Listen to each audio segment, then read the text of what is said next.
हरि ओम नमो नारायण। ओम नमो नारायण।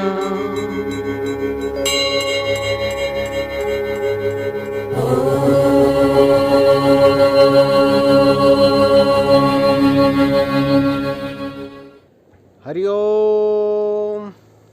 हरि ओम। सभी को मेरा प्रणाम, नमस्कार। माँ गंगा मैया को भी आपकी तरफ से भी प्रणाम और मेरी तरफ से भी प्रणाम। नमस्कार। ये आप देख रहे हैं कितना शांत गंगा का जल है और इसके अंदर किस तरीके से पारदर्शी हो चुकी है। यही आज का मेरा टॉपिक है और विषय है, सब्जेक्ट है। चलो देखते हैं, गंगा जी के दर्शन करते हैं। आहा, कितना सुंदर दृश्य है, रमणीक स्थान है ये। और देखो कैसा शांत गंगा जी का जल है। सब कुछ अंदर दिखाई दे रहा है शांत होने की वजह से, सब कुछ ही। पूछते हैं महात्माओं से, शांत व्यक्ति से, कि आपको कैसे दिखाई दे जाता है आगे का। ये है उसका जवाब। देखा है 3 से 4 फुट की गहराई में जो पत्थर पड़े हैं, मटकी पड़ी हैं, है? वो भी कैसे दिखाई दे रही हैं? दिखाई दे रही है ना। इसी तरीके से जैसे जैसे हम शांत होते हैं, अर्थात मन शांत होता है, मस्तिष्क शांत होता है, अपने स्वरूप में आप स्थित हो जाते हैं, तो सब कुछ दिखाई देने लगता है। यही है, और कोई ज़्यादा बड़ी कलाकारी नहीं है। आज व्यक्ति सिर्फ अशांत होके अपनी पहचान खत्म करने पे तुला हुआ है और बताता है कि मेरी पहचान ये है, जबकि असलियत तो कुछ और ही है। अपनी ही पहचान खत्म कर रहा है, अपने स्वरूप की, जो अंदर देख सकती है। देखो ना कितना सुंदर। सब पत्थर जितने भी, जो भी कुछ अंदर पड़ा है, वो सब दिखाई दे रहा है। वो सुंदर है, क्रूप है, वो अलग दृष्टिकोण है। वो तो आपका दृष्टिकोण, हमारा दृष्टिकोण है, परंतु पड़ा है ना। है अंदर।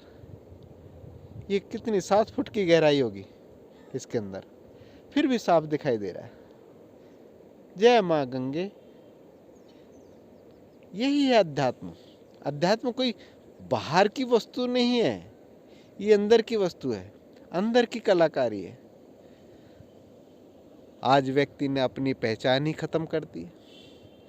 हरि ओम। और हर व्यक्ति अपनी पहचान बनाने की कोशिश कर रहा है।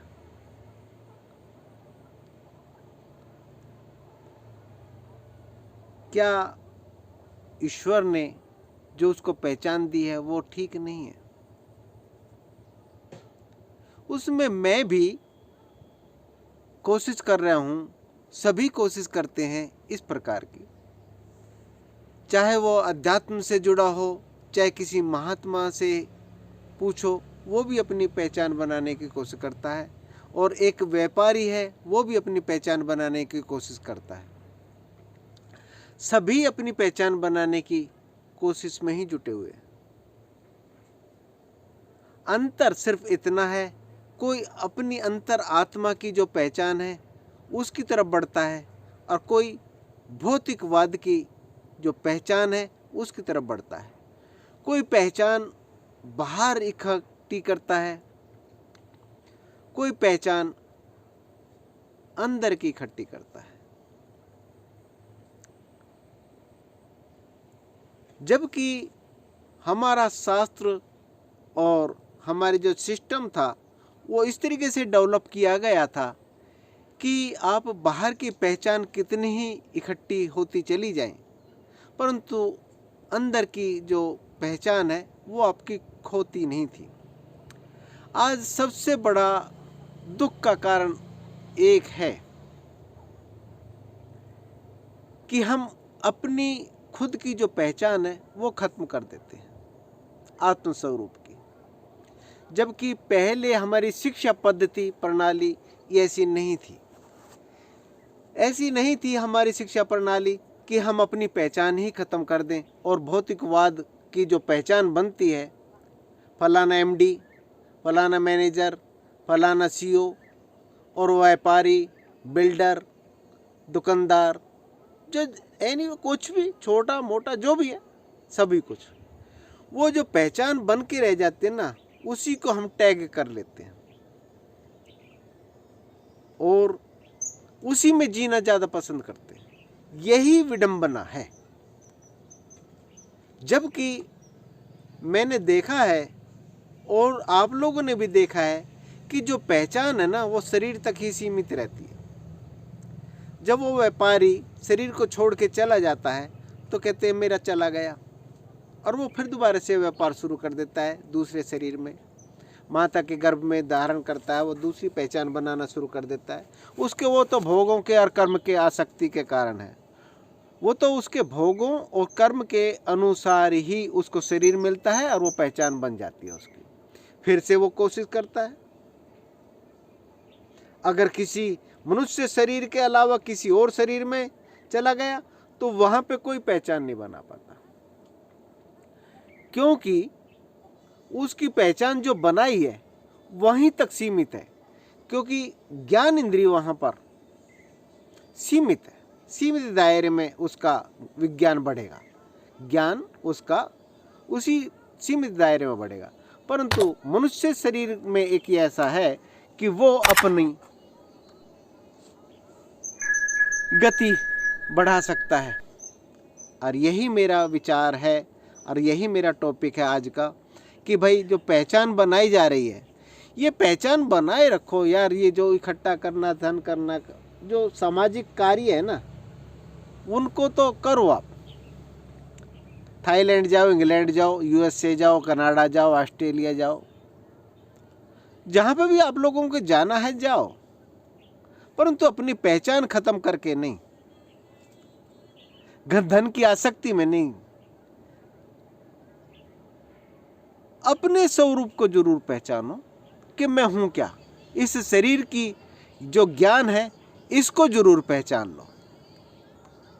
इसको पहचानना ज़्यादा जरूरी इसलिए हो गया कि इसकी वजह से हम अपनी पहचान खो बैठते हैं सिस्टम को, जिससे कि विडंबना ये आती है, प्रॉब्लम ये आती है, समस्याएं ये आती हैं कि विपत्ति काल में वो विचलित हो जाता, अपने पहचान की तरफ नहीं बढ़ पाता और वो संतोष नहीं मिल पाता।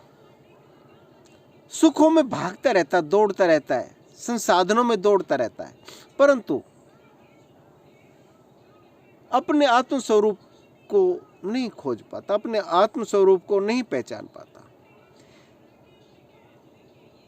इसलिए महत्वपूर्ण ये हो जाता है कि अपनी पहचान, आत्म स्वरूप को जरूर जान लें। सारे कार्य करते हुए भी पहचान सकते हैं, खाते हुए भी ये देख सकते हैं कि ये स्वाद कहाँ जा रहा है, किसको आ रहा है, कहाँ से आ रहा है, इस तरीके से भी देखा जा सकता है। कान सुन रहे हैं तो वहाँ पे भी ये सारी विंडो हैं। इस पहचान को पहचानने की कोशिश करनी चाहिए कि मैं इसके अलावा भी बहुत कुछ हूँ। फिर क्या होगा, इससे लाभ ये होगा कि आप कभी भी दुख में दुखी नहीं होंगे, ज़्यादा सुख में विचलित नहीं होंगे। और मेरा ये मानना है कि ये अनायास ही, ज़्यादा प्रयास करने की ज़रूरत नहीं है, अनायास ही बड़े आराम से इसकी उपलब्धि हो सकती है और इसकी उपलब्धि हमें करनी चाहिए। यही मेरा मानना है। आज के लिए इतना ही, फिर मिलता हूँ नए टॉपिक के साथ। हरिओम। अपनी पहचान बनाइए भाई। मैं अपनी पहचान बनाने की कोशिश नहीं कर रहा, क्योंकि मैंने पहचान लिया कि मैं शरीर में कौन हूँ और इस शरीर में शरीर रूपी यंत्र को किस तरीके इस्तेमाल करना है, कैसे मैं इस्तेमाल कर रहा हूँ, मैं पहचान चुका हूँ। आप अपनी पहचान मत खोइए। और ये जो टैग बिल्ले पट्टे के साथ टांग दिए जाते हैं, इसके अलावा भी अपने स्वरूप की ज्ञान को खत्म मत कीजिए, जिसकी वजह से आपने कोरोना काल में देखा है किस तरीके से लोग बाग विचलित हो गए हैं और परेशान हो गए हैं अपने स्वरूप का ज्ञान ना होने के कारण। सच्चाई है ये कि अपना स्वरूप का ज्ञान ना होने के कारण हम किसी भी वायरस से, किसी भी कीटाणु से, किसी भी समस्या से बहुत ज़्यादा घबरा जाते हैं। उसका घबराने का एक ही कारण है कि अपने स्वरूप का ज्ञान नहीं है। ब्रह्मांड का कोई भी जीव मनुष्य से बढ़ के कुछ नहीं है। इसके पास 5 कर्मेंद्रिय हैं, 5 ज्ञानेंद्रिय हैं। सभी जीवों की एक इंद्रिय कार्य करती है और ये सबसे बड़ा जीव कहलाता है मनुष्य। इसमें ही आकर कल्याण हो सकता है। इसलिए मेरा मानना है कि अपने आत्म स्वरूप को जरूर पहचानें। जो भी प्रोग्रेस है वो बाहर की इकट्ठी की हुई है आपकी, और वो करें,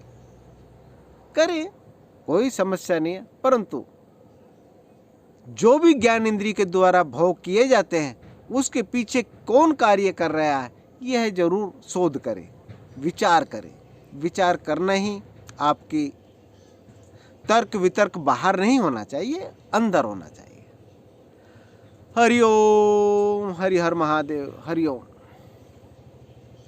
हरिओम। जय माँ गंगे। आप लोगों की तरफ से माँ गंगे को नमस्कार, प्रणाम, और मेरी तरफ से भी माँ गंगे को जय हो।